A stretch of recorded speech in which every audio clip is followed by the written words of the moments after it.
Hello and welcome to the Billion Dollar Broker Podcast. My name is Ross LeCane. I'm bringing my 25 years industry experience together with leading experts around the globe to give you the insights on how to live a better life and grow a profitable mortgage broking business that you are proud of. Hello and welcome to another edition of the Billion Dollar Broker Podcast.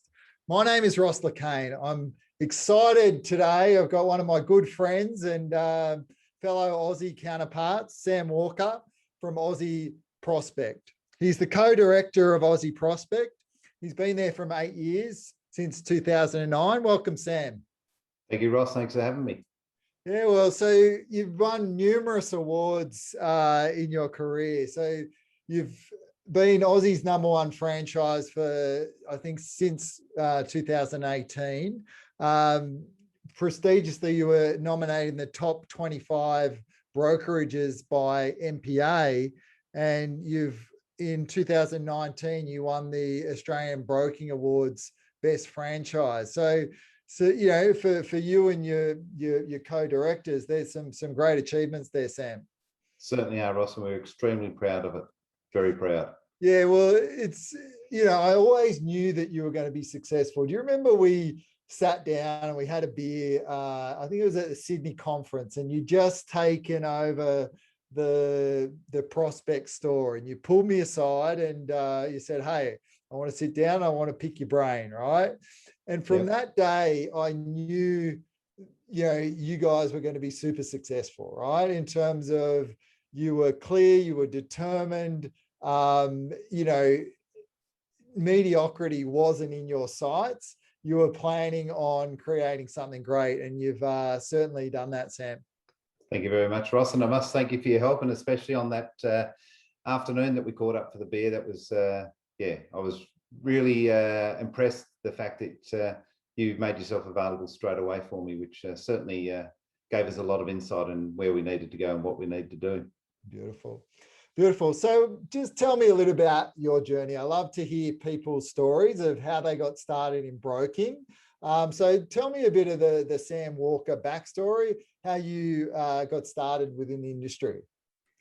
I used to be in the pub game, and one of my assistant managers came across to Aussie to be a broker. And after a couple of years of him being in the industry and being my broker personally, look, one day I just had enough of hotels, and he came round to have a beer, and we sat down and had a bit of a chat on a Saturday night. And the next thing, about a week later, I walked into the Aussie office in Adelaide and put my hand up and said, look, I think I want to be a broker. So it really was as simple as that back then. Yeah, so you had the experience of being served by a broker, and you thought, hey, that's something that I love and I can see myself doing. And you quit the pub game and into the broking game. So bit of chalk and cheese. Which one do you enjoy more? I definitely enjoy broking more. I get my life back and don't have to work weekends and public holidays and Christmas Day. So definitely broking. Yeah, love it. Such a good industry, and obviously you can help so many people and get so much back. So that's where you started. That's where you got your start. And so tell me what the first few months were like in a new industry for you. I had no idea. I honestly didn't. My first appointment, gentleman came down. We had a bit of a chat, and it was back in the days of a no-doc loan, and I just had no idea. I stopped the interview halfway through, walked around the corner, grabbed my mentor, dragged him in, and said, "Mate, you just got to help me write this deal because I've just got no idea," because reality was completely different to what everyone else told me. So there was heaps of learning on the go and make massive amounts of mistakes, and just really just touch and feel it and see what happens, and just cross your fingers that basically learn by mistakes, which wasn't the best way to learn, but hey, you learned to run pretty quickly. Yeah, and I think, from memory, you did sort of get up the ranks in, I think you started in the Aussie mobile channel. You did get up the ranks in the mobile channel in South Australia quite quickly. So looking back on those early days, what do you think the keys for you being successful early on in your broking was? Certainly had a good estate manager that basically had a very direct approach, and that worked well for me. So he gave us ongoing guidance continuously and didn't hold back, and just told it like it was, and made sure that you followed his method. There were some people that chose not to, so he just let them go to the wayside, and they would just go about it their own way. But no, I went and saw him every single day and sought guidance, and just said, mate, you know how to do this, just teach me how to do it, which he did with a very firm hand, should we say. And so what were the key disciplines that you learned from that sort of, from back in those days? What were some of the key habits that you took away from those? I remember going to the first day of training, and my mentor, the gentleman that got me into broking, he said, mate, there's 3 rules you need to know in this game, and it's follow up, and follow up. And he also taught me that you need to call 100 people to see 5 people to write a deal. So I knew right from the very start what I needed to do. It was just on the phones, following up, keeping my clients happy, but then also, on the other hand, doing enough marketing to get in front of, well, speak to 100 people to get in front of 5 to write 1. So that was something it was instilled in me right from the very start.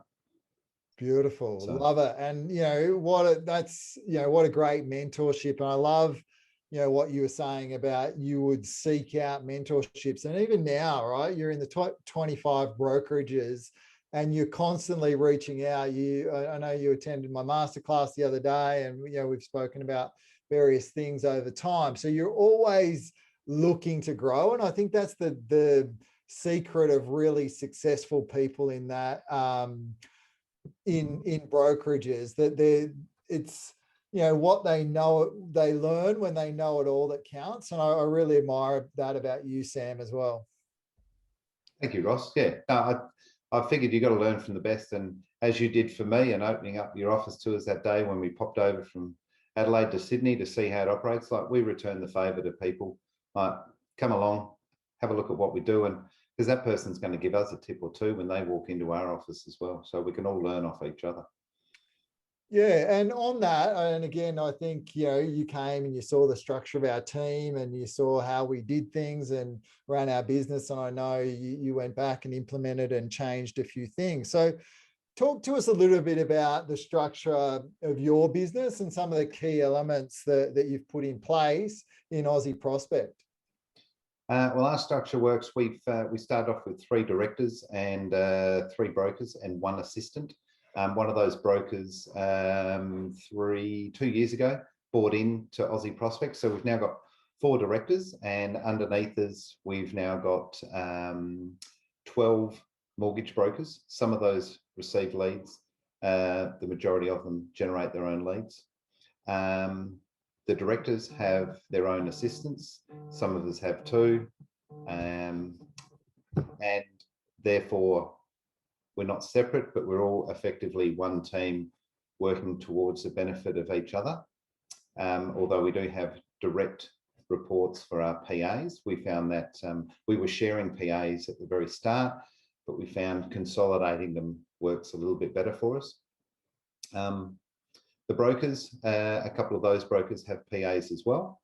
And all our brokers get to use the services of a young lady who sits on the front desk. She basically looks after post approval for them and construction. So they get the benefit of that. And we've got 2 brokers actually looking to take on the services of a full-time assistant. We've also got an office manager / operations manager who started with us a year ago. She basically looks after the entire team, brokers and directors. Likewise, she runs the show. So she's basically taken that weight off our shoulders. And then we've got a couple of people we outsource some data entry to, who sometimes come into the office, but generally work remotely. Yeah, beautiful. So a great team, and obviously, having 12 brokers, and you mentioned some of them on leads and some of them aren't. And I think, what a lot of the brokers that I speak to struggle with that development and sort of retention of mortgage brokers, and getting to the point where they don't require your leads anymore. And I know this is something that you're particularly strong at, and something that you do very, very well. So talk us through your process of sort of onboarding a broker, getting them on leads, and then transitioning to the point where they can they don't require leads anymore.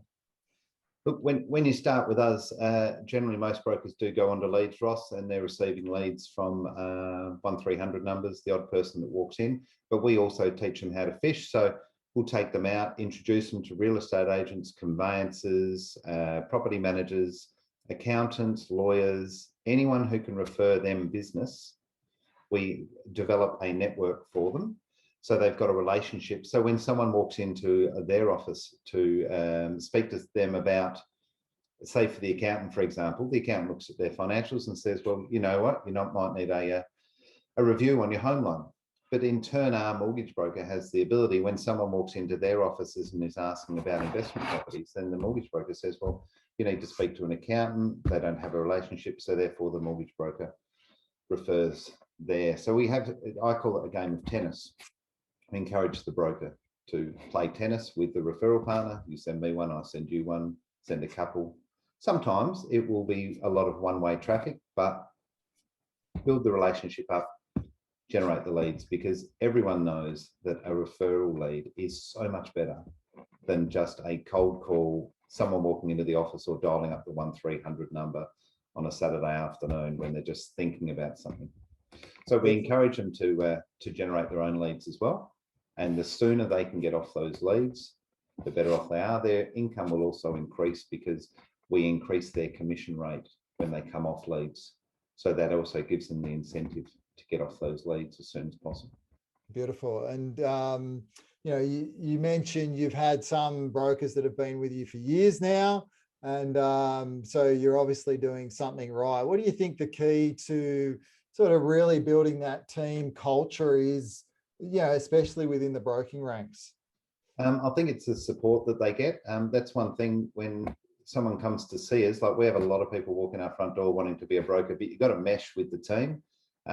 You've got to have the right personality, but then in return, we give you what we call pretty much the ultimate level of support. You have the ability to go and see 4 directors almost at any time of the day or night to get feedback on the deal that you're doing. We roster it, so we have 1 director on each day. But the broker just goes, look, I'm having a really hard deal here, Sam. This is the deal. Can you give me some guidance on where I should go and how I should structure it and what I should look out for? And that's where we sell ourselves, is that knowledge that we can provide that new broker when they're looking for guidance. And I think that's where a lot of young brokers fall down. They don't have someone to go to that is actively working in the market that can give them that guidance that they need. Oh, So exactly. I think that's a big And, thing. knowing the 4 directors, you're all quality business writers and with quality amount of experience. So, what an opportunity to come into a business like Prospect. And again, you're not just getting Sam, you're getting Sam and, 3 of his counterparts that are super experienced. Huge value proposition, massive, right? Massive. And something that, again, as a broker, you'd love. We know the vanilla deals are the rare ones. So Yes. to be able to bounce these off you guys, and I know how passionate you are about what you do. So amazing. Congratulations on that as well. So in terms of, and again, we were looking at the structure of a team and how well you're actually looking at your team, but something that impressed me, and I know we were chatting in sort of some groups around the COVID first lockdown, just over 12 months ago. But I learned something in terms of, the way that you actually look after your existing clients that was really impressive. So I think that's worth sharing. Do you want to talk how you sort of service your existing customer base, Sam? Well, me personally, my customers are contacted numerous times throughout the year through just some generic emails, but also some personal emails. One of them I'll be sending out tonight because we've just gone into lockdown here. So I see people have time on their hands. So I'll be informing them of some competitive fixed rates. So they'll get that personal email as well. But also once a year, we will invite them to a movie night. So that's just open slather, 500 people in a cinema. We take care of everything, drinks and snacks. So that's a bit of socialising for them. But most importantly, my customer will be contacted once a year for a rate review. So we will actually price their loan for them with their current lender before we've even spoken to the customer. I'll then come back to them with an email, and it'll be something along the lines of, "Hey Ross, hope you're well. Mate, it's been a year since I priced it. I priced your loan with Macquarie. They've come back with a rate of 2.64, not a bad rate, Ross. Based on what I know about you, there is a rate in the market that you could obtain, probably around, let's say, 2.34. Let me know if you're interested in looking at your options whenever you've got time." So I'm pricing their current rate. I'm reducing it generally to the most competitive rate that their lender will provide. So when they come back to me, if they're looking for more competitive rates or a new structure, I'm comfortable that I've already gone to their current lender and got the best rate. So I'm not getting that retention at a later date. So I can openly then speak to the client and go, right, well, if this is what you want to do, this is what we're looking at, and this might be most suitable for you. So I'm never, ever worried about that retention at 1 week prior to settlement. Yeah, definitely. And do you, I mean, I know a lot of brokers sort of cover that. How do you cover that conversation around retention? Is that something you bring up prior to actually going ahead with the refinance with your clients? Honestly, Ross, no, I never do. And I cannot tell you the last time that I lost a deal to retention, because I'm squeezing the lender that hard before I've initiated the conversation. I can honestly say I don't sit there. Now, if I thought about it and I was concerned there might be retention there, I'd actually say to you, I go, well, Ross, you know what's going to happen in about a week's time when I drop in the discharge authority? The bank's going to try and win you back.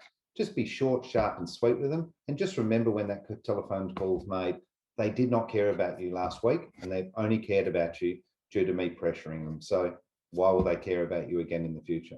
Yeah, and beautiful. I just install that in your head that you're unhappy and we're moving because they haven't looked after you. So exactly. And I think it's important to verbalize that sort of unhappiness in terms of the reason. And obviously they wouldn't be approaching you to refinance if they were obviously happy. And I'm sure, a high percentage of your clients are just happy to stay where they are, but it's the ones that aren't that will then take you up on the option to look at moving. And again, normally there's a reason that people refinance as well, right? It might be to do a kitchen or a bathroom, or to buy an investment property. Quite often it's not purely for rate. There's some other reason as well as rate that people are looking at refinancing. Couldn't agree more. A rate-driven person will always leave you for rate as well in the end. So you've got to add more value than just rate alone. Yeah. So the other thing, and I know we chat as sort of being high performers, together when we're with Aussie together, and we would talk about, the sales focus and how, a lot of people overcomplicate this business. And actually, if you really simplify this business, it's not that hard, right? And in terms of talking about, just what your daily disciplines are and how you sort of manage your time. So I'd love to explore that, because I think there's some huge lessons for a lot of brokers in what you do and how you manage yourself. I'm a lover of the calendar. If it's not in my calendar, it almost doesn't get done. So very conscious of time management and blocking out periods of my day to do specific tasks, whether or not it be marketing, making telephone calls, or putting deals together. But something I'm an advocate of is calling the database and calling the clients regularly and keeping them updated, and just letting them know that I'm here. And I use a customer relationship management tool which allows me to do that. But quite often I would say over a weekly period, I would be doing anywhere from probably 120 to 150 proactive calls, keeping people updated, and just saying good day, and effectively, in a roundabout way, Can you give us prospecting an for business. example of just your spiel? Obviously, you make 500 of these calls a week. What would be if you were calling me and we were a sort of good relationship, and what would the conversation sound like? I'd have a note in my CRM about what we discussed last time. Yeah. So let's say last time you just bought your first home, and your idea, okay, I'll run a conversation I had today with someone who I'm speaking to after this phone call. She settled on her first property 1 year ago. She has said to me, Sam, after a year, let's refinance, get some cash out, and have a look at something. The year's come up, she hasn't called me. I have spoken to her this morning by text, and she's just appreciated the reminder, and she's gone, done. Let's make a telephone call time for 5:30 today. So that was a fairly easy one. But the cold callers, maybe that person that's on a savings plan, I'll just ring out and go, Ross, it's Sam from Aussie here. We touched base 6 months ago. You told me you were looking to save X amount of dollars, just sort of touch base, give you an update on the market, and see how your savings are coming along, and then shut up and wait for the client to talk and let them do the talking, and see where it takes us. He might come back and he might say, you know what, I've only got 15 grand saved up. I need to get to 40. This is what I'm doing. This is how I'm going to get there. I'll make a note. I'll go, Ross, cool. I'll touch base in the 6 months, but you know how to find me. Keeping in mind that client's still getting those once every 3 month general emails. We'll also be invited to the movie night. Beautiful. And so forth like that. So it's just a couple of examples where you just got to speak to them like they're your neighbour, your friend, and just see what's going on. There's no selling. I honestly say I don't sell. I just provide a service. Yeah. So I think that's amazing. A great lesson there in terms of, you're making 120 calls a week. I mean, that's 500 calls a month. Obviously, you're doing good volumes, and you've got a low dollar size in Adelaide, and to do the volumes that you personally do means that, it doesn't just happen. There has to be a process behind it. And I love that you've got that commitment to doing those things. And another thing that I loved when we were sort of talking is you sort of said you'll just do it on when you're like doing exercise or something like that. You'll just call people when you're going for a walk around the block. Yep. Yeah. So we're in lockdown now. I can't go anywhere apart from within 2.5 k's of my home. So it's actually funny, like this is not set up, but there's the list that I've already written for my evening walk, and there's 25 people on there, which I will just call, and they'll say, what's going on? I go, it's lockdown. I'm walking around the block. I thought I'd give you a call. And I'll be speaking to them about, there's several people on there, whether or not they've looking to buy a house, a couple of refinances, just saying good day and multitasking and killing two birds with one stone. Exactly. I love it. You're just looking to add value to people, right? You're just looking at, is there any areas that Sam can add value to your life? And this is how we get business. This is why you're one of the top brokers in the country. That's for sure. So in terms of, that's just one part of obviously your time management. You said you're quite disciplined with your calendar. Can you give me some more sort of other types of things that you will block out time for? So for instance, I blocked out an hour for this telephone call here. As soon as this phone call finishes, I blocked out an hour to speak about the lady who was buying an investment property. I've then got 3 other hour calls that are going to go on tonight until 7 o'clock, just blocking out time to speak with clients, because when they called me today, I was in the middle of doing something else. So I said to the client, hey, can I please give you a call at 6 o'clock, and we'll have a chat for half an hour at 6 o'clock. So it's not allowing them to interrupt my time during today, where I'm putting together a couple of important deals that needed to be sorted out. I will block out time to go and see referral partners, and block out time for things that are needed for family, etc. And it's just, I've just got to run myself behind my diary. Otherwise, things don't get done, and that's the problem. And I will block out time to call. People say 10 before 10. Cool. I'll block out the time between 9 and 10 to call those people and do the follow up. Or to structure an email that I need to send out to my database. So it's almost anything, Ross. I will structure my day so much so that there's a calendar invite in there for me to complete a task. Is there a ritual where you organise your week at a certain time, or is it done on a daily basis? Just interested to hear. I do a little bit of work at a night time when I need complete quiet and to set up a tricky deal so that I haven't got I'm not distracted by emails and also the phone ringing. I tend to allow the times between 11 and about 3 just for answering telephone calls, sorting out emails, sorting out the PAs, making sure they're moving along nicely with deals. So I don't have too much structure between there, although it's structured, just to do the 2-minute tasks that can be done. In the morning, I'll tend to do my telephone calls and sort out a couple of deals here and there. And in the afternoon, generally I'm doing meetings from 3 till 7, let's say. Yeah. So that's sort of a rough idea of how my day would pan out. Yeah, love it. I love it. I think that adds a lot of value in terms of the meeting, in terms of working on the business and working with your other business partners. Is there any sort of structure around that? How often you guys get together? There is every Tuesday morning between the hour of 9:30 and 10:30. We have a catch up. If you can't be there, you can Zoom in. And that's the 4 directors and the operations manager get together and sort a few things out. But prior to that, we've entered our thoughts into a OneNote and answered some questions, so it doesn't even need to be raised.